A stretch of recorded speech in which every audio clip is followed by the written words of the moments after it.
If you have ever looked at one of those old manipulated photographs from history. No, like the ones where a political figure is painstakingly airbrushed out. Yeah, exactly. A disgraced official or whoever. There's always something just, I don't know, really unsettling about it. Totally. Because the space they occupied is still there. The other people in the photo might be leaning away from a gap or, a shadow on the floor. It doesn't quite make sense. Right. It creates this weird visual dissonance. Yes. You can erase the image of the person from the record, but you can't easily erase the physical impact they had on the environment around them. It leaves this phantom shape. Your brain knows something is missing, even if you can't articulate what it is. The gravity of the missing object is still pulling on everything else in the frame. And that eerie, empty space is exactly where we are dropping you today. So, welcome to the Deep Dive. Glad to be here. Our mission for this session is to tackle a massive stack of sources. We're talking creator interviews, behind-the-scenes production leaks, and decades of comic book history. It is quite the stack. It really is. And we are doing this to give you a completely spoiler-free prep guide for the highly anticipated July 2026 MCU blockbuster, Spider-Man. Brand new day. And to understand where this new film is taking the character, we have to look at that negative space he currently occupies in his own universe. Right. The filmmakers are pulling heavily from one of the most polarizing eras in comic book history, but they are anchoring it entirely in the fallout of the previous film. Okay, let's unpack this, because you cannot walk into the theater for this new movie without a solid grasp on the universe-altering event that happened 4 years ago in No Way Home. Yeah, that time jump is crucial. It is. We are looking at a 4-year in-universe time jump. We are sitting in the timeline just before the upcoming Avengers, Doomsday. And based on Tom Holland's recent interviews, the mechanics of Doctor Strange's memory-wiping spell have finally been clarified for the audience. The rule the writers settled on is actually quite elegant. People do remember Spider-Man. Wait, they do? Yes. They remember him fighting Thanos in space. They remember him saving the Washington Monument. They remember every interaction they ever had with the hero in the mask. Oh, interesting. What has been entirely excised from the global hard drive is the concept of Peter Parker. The boy under the mask is gone. Okay, so like Happy Hogan remembers knowing a Spider-Man, but he has no idea who makes the suit or who is inside it. Exactly. It perfectly mirrors your airbrushed photo analogy. The superhero deeds are the shadows left behind, but the boy has been cropped out of existence. If you consider the psychology of that situation, it's just devastating. I mean, imagine going through a terrible breakup or losing your family. It would be awful. Right. And a very common coping mechanism is to throw yourself 100% into your job. People will work 80, 90 hours a week just so they don't have to go home. Yeah, just to avoid sitting on their couch in silence and actually processing their grief. Exactly. They use physical and mental exhaustion as an anesthetic. What's fascinating here is how directly that mirrors our own reality. Tom Holland actually pointed this out when discussing the core themes of the film. Oh, really? Yeah, he noted that Brand New Day is heavily addressing the modern crisis of work-life balance and the specific dangers of our digital age. That endless scroll. Yeah. Using constant stimulation to avoid sitting with your own thoughts. Holland talked about how incredibly easy it is today to just sit alone in a dark room, stare at a screen, let your mind turn to absolute mush, and completely neglect real human connection. Wow. For Peter, his version of scrolling is swinging through the city and stopping muggings all night. He is actively suppressing his trauma by fighting crime full-time. Because rebuilding a civilian life would require him to, make friends, go on dates, get a normal job? Exactly, and doing any of that forces him to acknowledge the massive void where his old friends and family used to be. It is just easier to be Spider-Man 24 hours a day. He is basically weaponizing his own grief. He is acting like a machine so he doesn't have to feel like a human being. That's a great way to put it. But that specific concept, a completely isolated reset, Peter Parker, who is just grinding away at being a superhero, isn't something the screenwriters invented in a vacuum. No, not at all. They are borrowing a very specific blueprint from a 2007 and 2008 comic book storyline that practically split the fandom in two. Yeah, to understand the DNA of this new movie, you have to understand the comic era it takes its name from. Back in 2007, Marvel Comics published a storyline called One More Day. I remember the uproar. Oh, it was massive. At that point in the publication history, Peter Parker had evolved significantly. He was married to Mary Jane Watson, he was working as a teacher, and he had recently unmasked himself to the entire world during the Civil War crossover event. Right, he was an adult dealing with adult domestic issues. He was thriving, relatively speaking. He was. I mean, he lived in Avengers Tower for a while, he had a real partnership. But Marvel editorial felt that this adult progression had broken the core machinery of the character. Their argument was that a married, stable superhero living in a penthouse wasn't relatable to the teenagers they wanted buying the books. So they needed a reset. A huge one. So in One More Day, Peter makes a literal deal with a demon named Mephisto to save his dying Aunt May. And the price of this bargain? His marriage. Mm-hmm. Mephisto magically erases Peter and Mary Jane's marriage from history.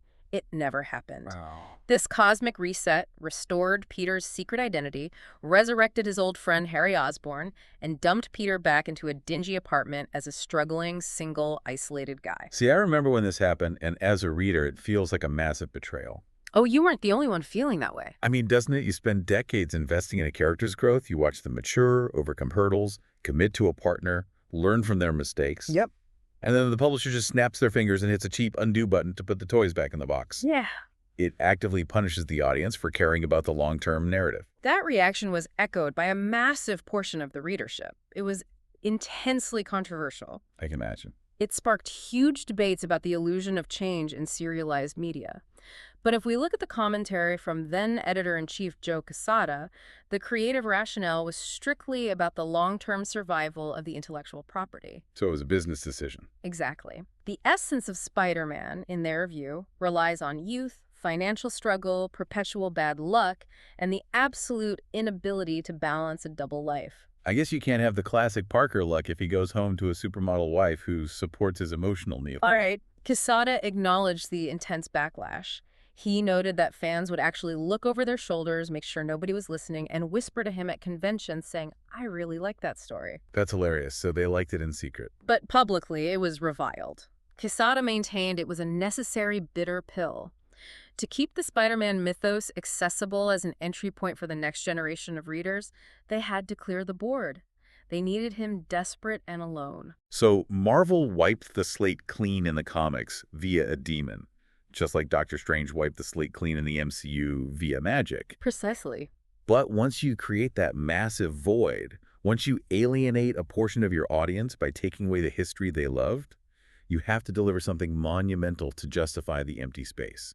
And Marvel Comics tried a publishing experiment that was practically unheard of in modern superhero titles. They essentially built a television writer's room. A writer's room for a comic. Yes. Because fans were demanding more Spider-Man, Marvel canceled all the secondary spin-off titles, things like Spectacular Spider-Man or Web of Spider-Man, and consolidated everything. Oh, wow. They published the main Amazing Spider-Man book 3 times a month. They called the creative team the Brain Trust.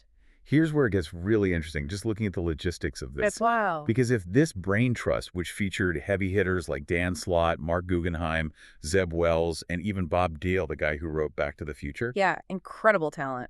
If they're writing 3 issues a month, they have to be plotting their scripts at least 6 months ahead of the rest of the Marvel publishing line just to hit the printer deadlines. Exactly. That means they physically cannot coordinate crossovers. If Iron Man is having a major event in his own book, Spider-Man can't participate without shattering the Brain Trust's timeline. The production schedule was so demanding and so tightly packed like a Jenga tower that if one writer changed a subplot in issue 10, it would ruin a script someone else was already drawing for issue 15. That sounds like a nightmare. Because of this, Amazing Spider-Man had to operate in a complete vacuum. He was cut off from the rest of the Marvel Universe out of pure logistical necessity. So it's a siloed production schedule for a siloed character. Exactly. It allowed them to introduce a completely new status quo without worrying about continuity interference. What kind of changes did they make? Well, Peter gets a new roommate, a cop named Vin Gonzalez, who actively hates Spider-Man, meaning Peter isn't even safe in his own apartment. Oh, that's tense. J. Jonah Jameson loses control of the Daily Bugle to a millionaire named Dexter Bennett, who turns it into a trashy tabloid called the DB. Peter loses all his civilian anchor points. It was a total reinvention of his daily grind. And it paid off financially, didn't it? Massively, yeah. Yeah, because issue 583, which featured a backup story where Spider-Man meets newly elected President Barack Obama, became the highest-selling comic of the decade. It was huge. Just looking at the raw data and keeping our own politics completely out of it, that single issue brought in a tidal wave of cash that helped stabilize Marvel during a massive economic recession. It was a financial and creative gamble that secured the character's direction for the next 10 years. The isolation worked. And this brings us right back to the 2026 film. Yes, the director, Destin Daniel Cretton, specifically noted that the release timing of Spider-Man, Brand New Day, allows the film to stand completely on its own. Because it comes out before Doomsday. Exactly, because it is hitting theaters before Avengers. Doomsday, Cretton doesn't have to worry about tying Peter's story into the massive multiversal incursions happening in the wider MCU. So the behind-the-scenes reality is mirroring the narrative once again. It really is. Just like the comic writers couldn't coordinate with the Avengers in 2008, the filmmakers aren't coordinating with the Avengers in 2026. Peter is alone in the story, and the movie is isolated on the release slate. Kevin Feige emphasized this point, noting the stark contrast between the world-ending cosmic events we've seen recently and the deeply personal, gritty, street-level crime that Peter will be facing this time around. Which brings us to the actual plot of the movie. We have established this heavy psychological foundation. Peter is depressed, isolated, and treating his superhero persona like a demanding full-time job to avoid his reality. Right. But that level of suppressed trauma doesn't just stay in your head. According to the production details, the psychological toll Peter is taking on himself triggers a frightening evolution in his actual powers. His body literally begins to change. The leaks indicate he develops organic webbing. The filmmakers are filtering this concept through a lens of body horror. Body horror.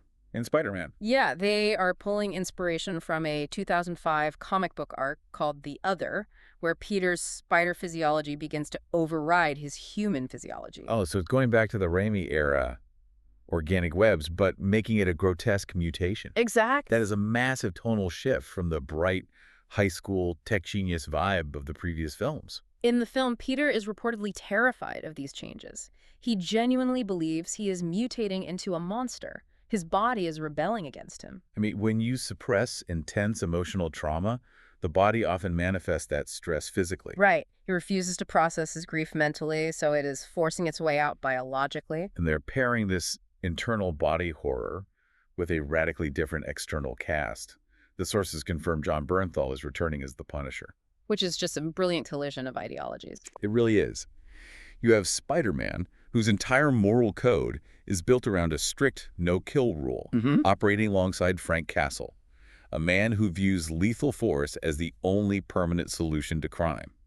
It tests Peter's morality at his most vulnerable moment. Right. When Peter is this angry and this exhausted, the Punisher's methods might start looking dangerously pragmatic. I can definitely see that. The street-level expansion also brings in Liza Collins-Zayas playing Jean DeWolf. Remind me, who is she? She's a classic, tough-as-nails NYPD detective from the comics who doesn't view the world in the bright colors of a superhero. Then you add Tremel Tillman stepping in as Bill Metzger, the new head of the Department of Damage Control. And Damage Control isn't just a group of bureaucrats issuing fines anymore. No, the leaks say they are actively wielding confiscated alien weaponry on the streets of New York. We're talking Chitauri rifles and tech recovered from Rocket Raccoon. It creates a heavily militarized environment. Peter's past adventures in space are effectively being weaponized against him by the government. It's all stacking against him. On top of that, the film boasts appearances by Sadie Sink in a mysterious role, and Mark Ruffalo returning as the Hulk. But crucially, the sources specify he is reverting back to a human Bruce Banner. He's stepping away from the confident, smart Hulk persona. That makes perfect sense for this story. Totally. If Peter is terrified that his body is turning into a monster he can't control, who better to act as a foil or a mentor than Bruce Banner? Banner has spent his entire life battling the exact same fear. So what does this all mean? If we connect this to the bigger picture, there is a brilliant, almost poetic thematic irony at play between the 2008 comic and this 2026 movie adaptation. In what way? In the 2008 Brand New Day comic reboot, one of the major changes the writers made was taking away Peter's organic webbing and forcing him to use mechanical web shooters again. Oh, right. Why did they do that? They did that to ground him. They wanted to remind the audience of his intellect, force him to worry about running out of web fluid, and return him to his classic, vulnerable human roots. But the movie is doing the exact inverse. Precisely. The 2026 film is stripping away his reliance on mechanical technology, likely because he doesn't have the Stark Tech resources anymore, and forcing him to develop organic webs. Wow. The comic used webbing to make him feel more human, but the movie is using webbing to make him feel more alien. Yet, despite moving in opposite directions, both versions are using a profound physical change to force Peter to confront his new reality. Exactly. Whether the webs come from a machine he built in a dingy apartment or from a terrifying mutation in his veins, the outcome is the same. He is a young man realizing that the suit cannot shield him from the consequences of his isolation. He has to figure out who Peter Parker is supposed to be in a world that doesn't know his name. And he has to do it while his own body is turning against him, while the Punisher is tempting his moral code, and while the government is hunting him with alien artillery. It is a story about isolation on every single level, conceptually in the lore, physically in his mutations, and even practically in the film's production schedule. It promises to be one of the most character-driven installments in the franchise's history. Absolutely. Well, if you have been listening, consider yourself fully prepped for July 2026. You now have the context for Doctor Strange's spell, the controversial comic history of erasing Peter's past to keep him struggling, and the unprecedented writer's room that rebuilt his world. Not to mention how that internal trauma is manifesting as physical mutations against a backdrop of militarized street-level threats. You are officially ready for Spider-Man. Brand new day. But before we leave you, there is one final, lingering puzzle buried in the source material that you should absolutely mull over before the lights go down in the theater. There is always a loose thread in the multiverse, isn't there? Always. When Tom Holland was explaining the intricate rules of Doctor Strange's memory wipe, he mentioned the very specific caveat. Which was? He noted that the spell worked perfectly on everyone in the entire world, making them forget the boy beneath the mask, except for one person. Wait, just one? Just one. The sources, understandably, do not reveal who that is. So, I leave you with this question. Look here. Who is that single, solitary person who remembers Peter Parker? And what is going to happen when they finally cross paths with a Spider-Man who has spent the last 4 years utterly convinced that he is entirely, hopelessly alone? Now that is a cliffhanger. We will be thinking about that one for days. Thank you so much for joining us on this deep dive. Next time you look at